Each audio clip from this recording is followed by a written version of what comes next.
What do you remember about that day in general? Not specifically the game right now, but just the day overall then against Oakland. Yeah, so the game was in San Diego, California. It was an amazing day waking up knowing that you're about to go and play in the biggest game of the year. Felt good about it. Ironically, I was with the Raiders in training camp, and I ended up getting released. And of course, Coach Gruden, who brought me to Oakland, he was in Tampa, so he ended up bringing me to Tampa. So it was just a special moment that whole week, experiencing. We stayed in San Diego, being able to catch up with some of my old teammates like Tim Brown and those guys. But it was a special day, really big game, and just a fun ending to that game. The vibe leading up to kickoff, and then the vibe leading up to the week of that game with your teammates in Tampa. Did you get a sense that you guys were not only going to win, but win the way that you did before the game? I'll be honest. It's hard to predict that we were going to win the way that we won. I mean, we 40-some points, bunch of turnovers. I mean, I have a lot of respect for Rich Gannon, and he's an amazing quarterback. But to be able to get as many interceptions that we got that game, defense played outstanding. Offense did enough to sustain. So I can't say that I knew that, but I was happy that it happened the way that it happened, and guys just really played. And Coach Gruden and the staff did an amazing job of preparing us for the game. Coach Gruden actually ran some of the scout team as a quarterback because he could mimic all the stuff that Rich Gannon was doing because obviously he had coached him. So just amazing preparation, and of course the guys showed up and played really well. Is there one memory about the game, the ending of the game, that stands out the most for you? I think that moment when you realize we're winning it. We're winning the Super Bowl. And I think it was that last interception by Derrick Brooks that kind of sealed it. And ironically, I mean, Derrick Brooks, amazing leader, amazing football player, Hall of Famer. I think once he got that interception, it was, we're winning this thing. So just a special moment. I remember having family out there for the game. And friends, and then of course being able to celebrate once the game was over. So it was a beautiful week all the way through, and then of course an amazing ending by getting the victory. Did you have that moment when you first walked out? I'm assuming that was at Jack Murphy Stadium, the old Murph in San Diego. Did you have that moment where you almost became a fan for like a second, and then the mentality changed to, hey, we got a game to play against Oakland? Right. Well, I think for me,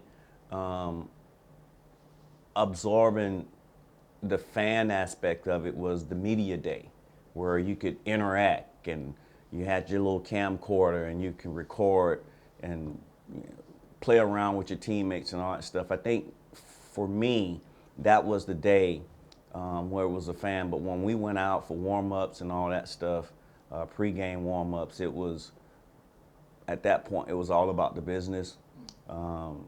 Again, we had some amazing leaders in Tampa: Derrick Brooks, John Lynch, Warren Sapp, Rondé Barber. Those guys set the tone for how we were going to be as a team.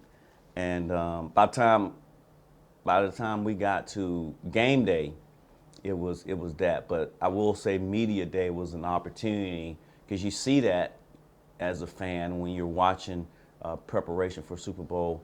So that was one opportunity that we had where we were just to be a fan, to laugh, to joke, to take pictures and all that good stuff. How often do you kind of pinch yourself and say, wow, I was a member of that team that did that won a Super Bowl for the city of Tampa Bay? Yeah, so obviously because of the way Tampa started, I mean, they had some rough years, and Coach Dungy ended up turning that thing around and had some really good teams there. So Usually around this time of year. I mean, I rarely wear my Super Bowl ring. I broke it out for you guys because y'all are special. Um, so usually this time of year, you think about it, and I play for 3 teams, so it's always like I got a good shot, hopefully, with playing for 3 teams. You know, Oakland Raiders, the Jaguars, and Tampa. But we've struggled. But man, I'm so proud of Tampa Bay. I'm so proud of this team, and Tom Brady, and our coach there, and all the assistant coaches. I mean, it's an amazing staff. They've done an amazing job, and they've gotten there. So it's an uphill battle. I mean, it's a good team we're going to be playing against in the Kansas City Chiefs, but excited about it, and hopefully we'll pull it out. I know as a head coach, you always preach, no one person can turn around a program, so to speak. But in this situation with Tampa, did just one man, really make a difference with Tom Brady being in the lineup? Yeah. I mean, that's a really good question. And, man, I think the world of Tom Brady. This guy is the epitome of leader, of setting the tone.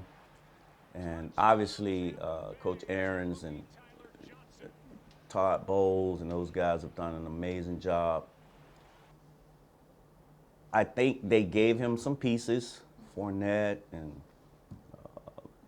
Gronk and some other guys, but I'm really proud of our young receivers that have stepped up and are playing well this season. But I won't say it was just one man, but one man has set the tone and created an amazing culture there in Tampa, and the guys have stepped up and met him, and everybody's just performing. And the thing about the playoffs in the NFL, once you get in, I mean, the records during the regular season go out of the window. It's about that game, that week, and how you prepare and how you play on Sunday.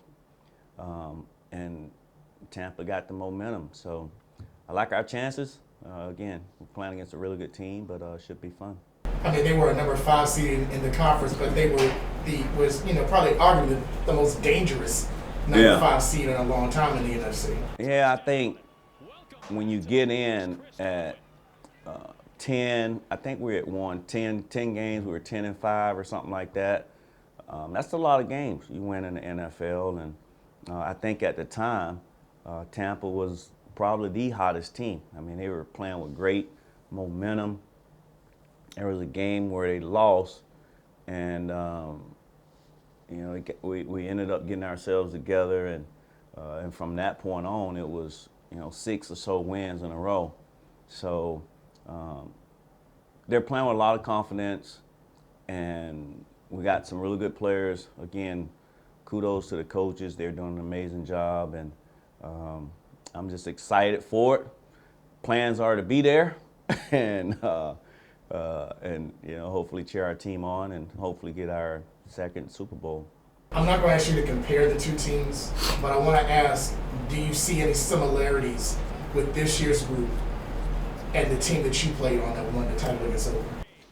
Yeah, so our team, if you had to compare, I mean, our defense was amazing. These guys, I mean, they scored, 3 times in the Super Bowl, 4 times in the Super Bowl. 2 or 3 times in the Super Bowl. Of course, we scored some more during the season. So our defense was amazing. I think if you had to compare, both offenses were kind of flying under the radar, if you will, and probably didn't receive the credit that they should have, but played well enough, did well enough. And there were some mentions about our O-line early on, but these guys have been playing amazing. So I think if you had to compare, you probably would speak on the offensive line, the offense per se, flying under the radar, but being able to do enough to get the W's when you need them. Can we get a score for the game? Whew, man, Kansas City is so explosive, and you would think the game would favor on their behalf if it's a high-scoring game.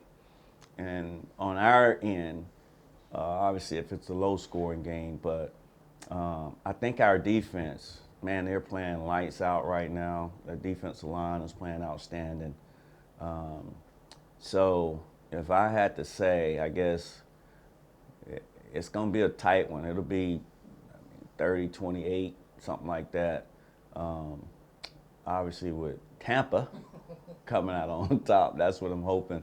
Again, our defense has been playing really good. We know how creative Kansas City offense is. We know Mahomes is a real deal, and he got Tyreek Hill and those weapons. So they made a lot of plays against us early on in the season. So defense will step up, and hopefully we can limit them to under 30 points, and hopefully have an opportunity to win. That was my last question, because you mentioned they played in the regular season. Chiefs had a huge first quarter. Tyreek Hill had over 200 yards receiving in that first quarter. Is that a game, as a head coach, you kind of reference back to that first meeting, or is that one where you just throw it away? Both teams are totally different than the first meeting in the regular season, and don't even mention it. Just mention what's at stake, what's on the table for Tampa. Yeah, I think as a coach, you have to go back and look at that game, especially, I mean, Tyreek Hill had 213 yards, I think, in one quarter. So you have to go back and see, how did he do it? Where did they place him? How did they move him around? And obviously be able to, I don't know if you ever stopped that guy, but try to limit him from hurting you. So you definitely go back and look at that game. You use it, you show it to the guys, and hopefully they all can learn from it and try to find a way to stop this guy. But he's an amazing player, and he's not the only weapon. So you definitely go back and use it, and hopefully be able to get some answers from it. And when you see that formation or you see that motion, you'll be able to set your defense to be able to stop it.